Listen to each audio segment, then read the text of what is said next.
abilidad na mamuno is tantamount to betrayal of public trust. Dahil kailangan malaman ng taong bayan na nasa ayos ang iyong decision making.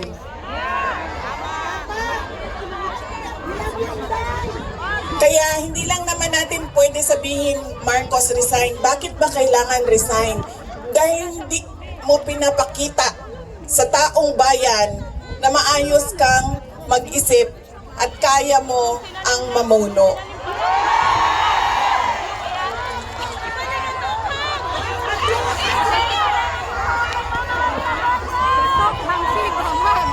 Madaming mga tanong na nasa loob na ng korte.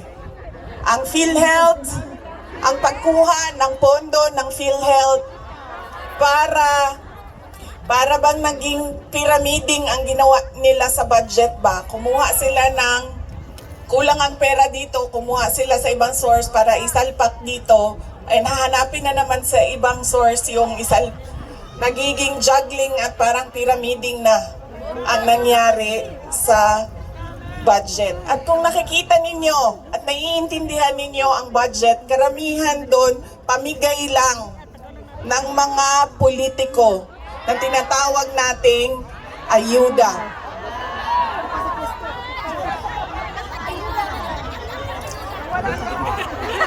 Tumakbo kami sa plataforma ng unity at continuity. Continuity, kasali na doon ang big ticket projects o mga build projects ni Pangulong Duterte. Pero wala kayong nakikita ngayon na development projects.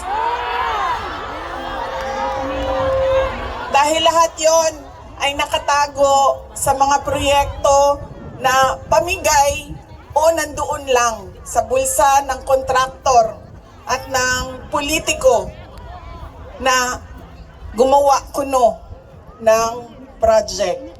Makikita ninyo na hindi handa ang Kongreso sa paggawa ng budget dahil may mga blanco doon sa enrolled bill na pinasa nila.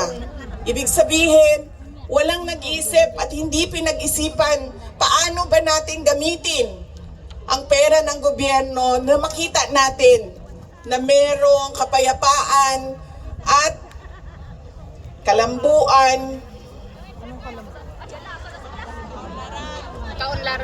kauswagan sa ating bayan.